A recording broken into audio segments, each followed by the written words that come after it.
ओम शांति। 29 मार्च 2023 के ईश्वरीय महावाक्य। पहले सुनते हैं मुरली के मुख्य पॉइंट्स।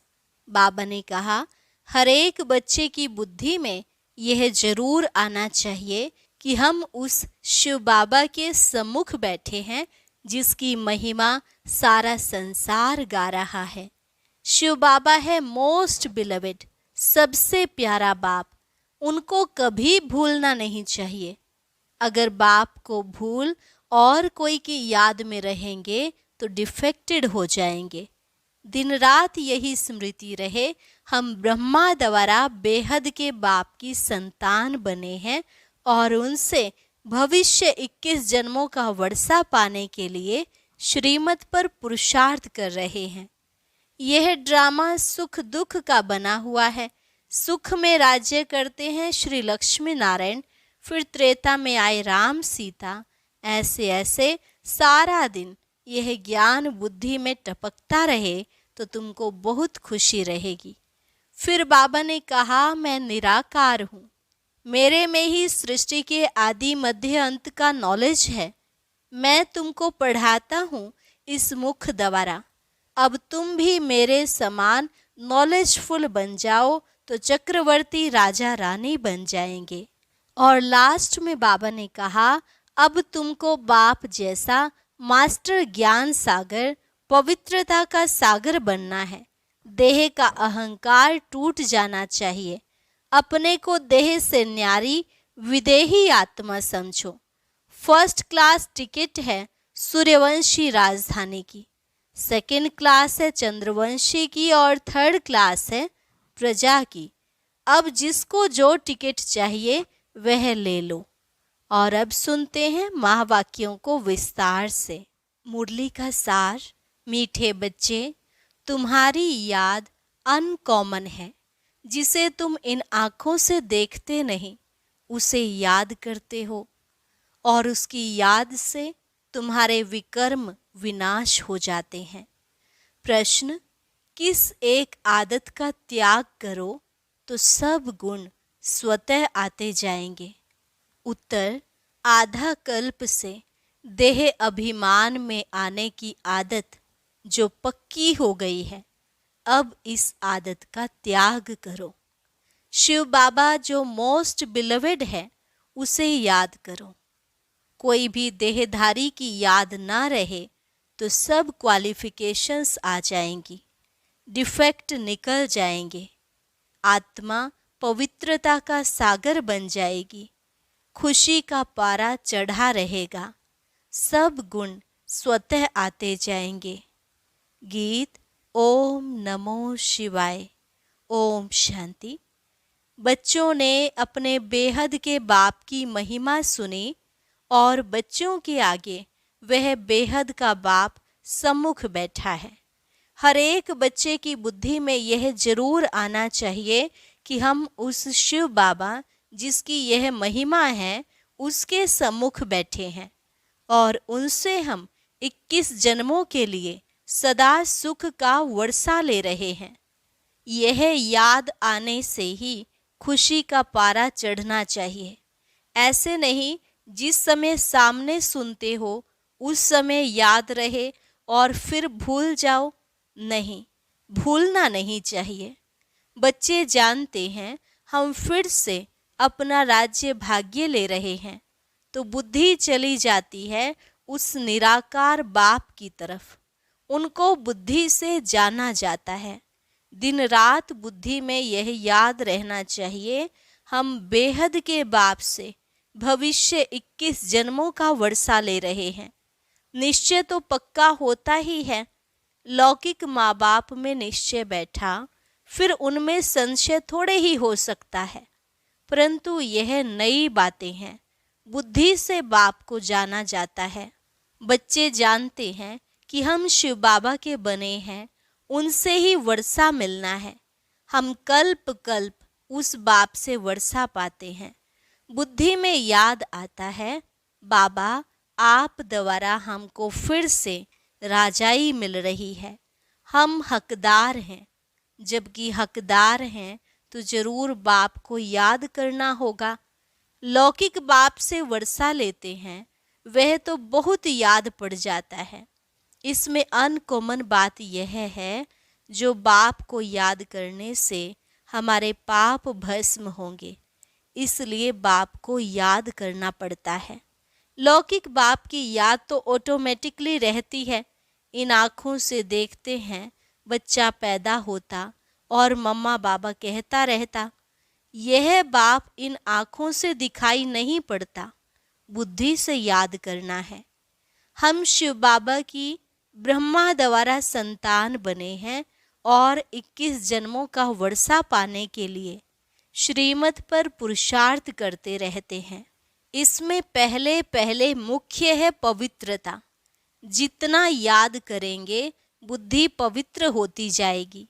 ऐसे नहीं समझना हम तो बच्चे हैं ही हैं, बाप को याद नहीं करेंगे तो विकर्म विनाश नहीं होंगे। बहुत बच्चे समझते हैं हम तो बच्चे हैं और बाप को याद नहीं करते।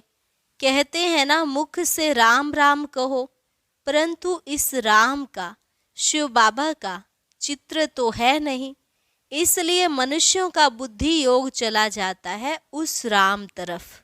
सदगति दाता शिव को तो सभी भूले हुए हैं। अभी तुम जानते हो शिव बाबा आया हुआ है। पहले तो जरूर रचयिता शिव बाबा आया होगा, तभी स्वर्ग की रचना रची होगी। उनके बाद फिर राम का राज्य चला।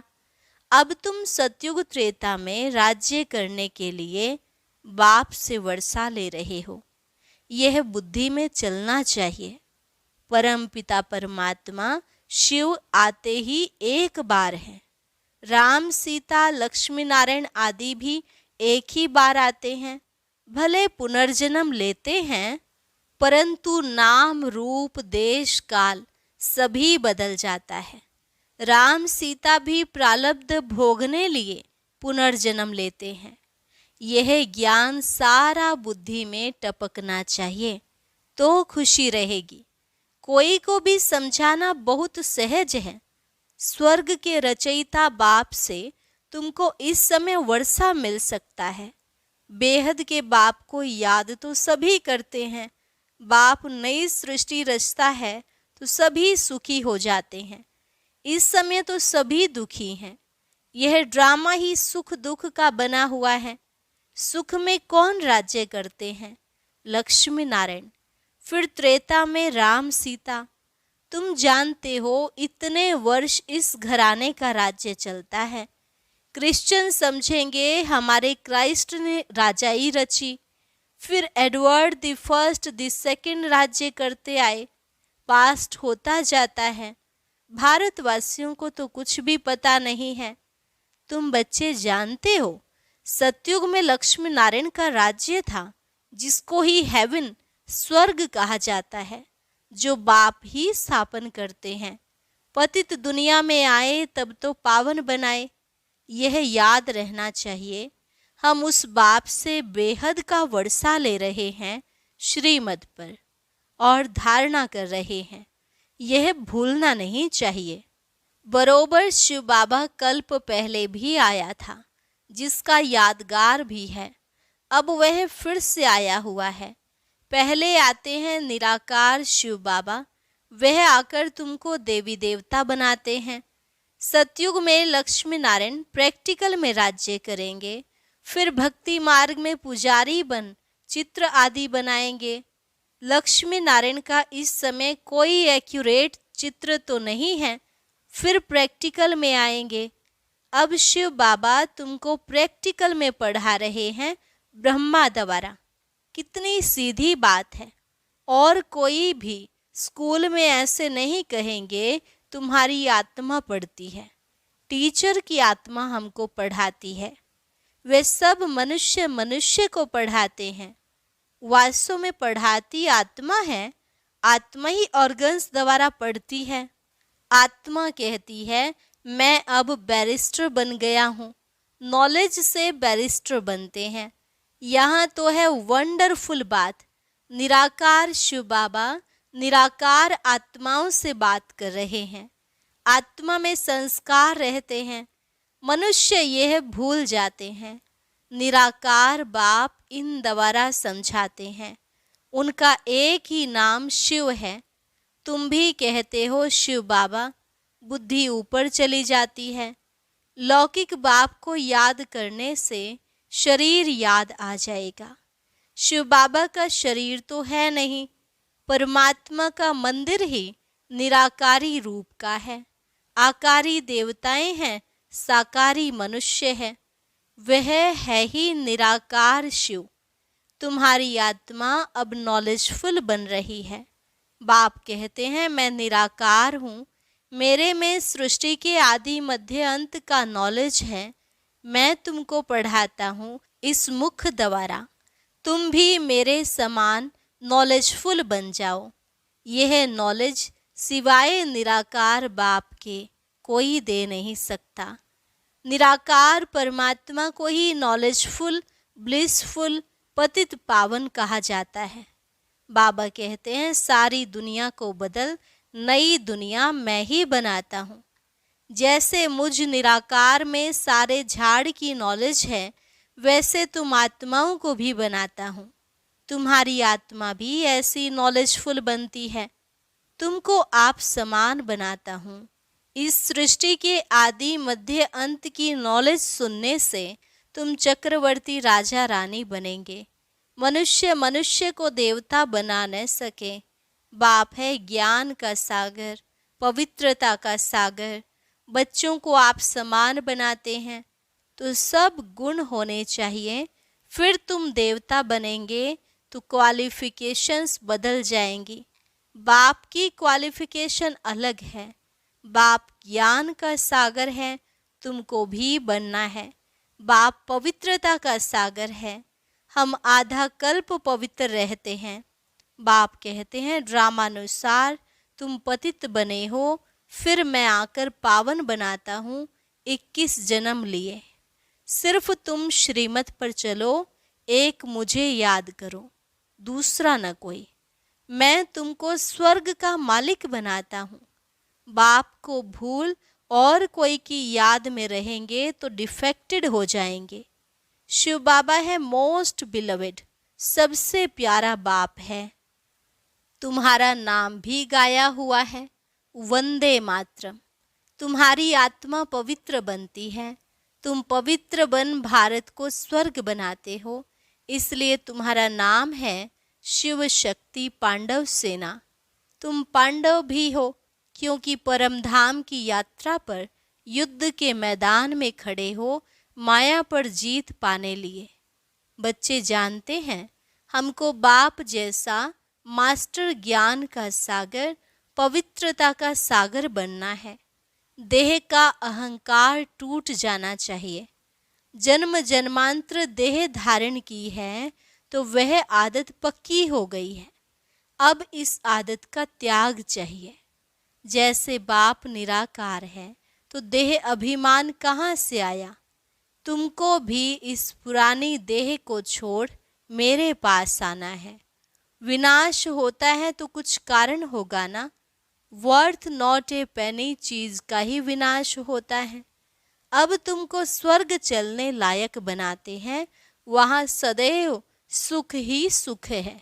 सुख धाम और शांति धाम, यह है दुख धाम।